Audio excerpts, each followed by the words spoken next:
முதல் அடிப்படை கல்விக்கான ரொம்ப அவசியம். நீ எந்த +2 முடிச்சுட்டு எந்த குரூப் படிச்சிருந்தாலும் அடிப்படையாக வந்து குறைந்தபட்சம் ஒரு கல்லூரி படிப்பு எடுத்துங்க. அந்த கல்லூரி படிப்பு எடுக்கும்போது அந்த படிப்பை எதுக்காக படிக்கிறோம் அப்படின்றத உறுதி செஞ்சு படிங்க. பிஏ படித்தாலும் சரி, அது பிஎஸ்சி படித்தாலும் சரி, பிகாம் படித்தாலும் சரி, அடிப்படையாக எது இருந்தாலும் அது மிகவும் சிறந்தது தான்.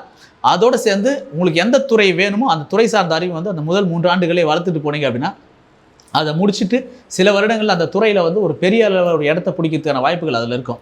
என்ன துறை பிடிச்சிருக்கோ அந்த துறையில் சார்ந்த விஷயங்களில் படிப்புகளை வந்து தேர்ந்தெடுத்து படிக்க ஆரம்பிச்சுங்க. நிச்சயமாக ஒரு நல்ல எதிர்காலம் இருக்கும் இப்படி போடக்கூடிய மாணவர்களுக்கு அப்படின்னு நான் சொல்கிறேன். நன்றி நண்பர்களே. இந்த தகவல் நிச்சயமாக உங்களுக்கு பிடிச்சிருக்கும் அப்படின்னு நம்புகிறேன். ஏன் அப்படின்னா இப்போ +2 முடித்தவொடனே வந்து அந்த ஒரு சரியான கைட் பண்ணுறதுக்கு இல்லாமல் நிறைய பேர் வந்து எதையோ போய்ட்டு எங்கேயோ பணத்தை கட்டி பல இடங்களில் வந்து இன்ஸ்டியூட்லேயும் இல்லை இந்த எக்ஸாமுக்கு வந்து நுழைவுத் தேர்வு கொடுக்குறேன்னு சொல்லக்கூடிய நிறைய இடங்களில் பணத்தை கட்டி இருக்கிற சொத்துக்களை விற்று நிறைய கடன் வாங்கி கல்வி கடன் வாங்கி நிறைய பேர் அவதிப்பட்டுருக்குறாங்க.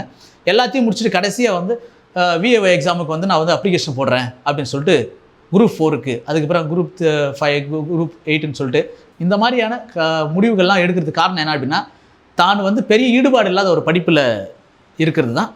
இந்த மாதிரி சூழ்நிலை வரக்கூடாது அப்படின்றது தான் ஒரு சின்ன ஒரு கைடாக இதை நான் உங்களுக்கு சொல்கிறேன்.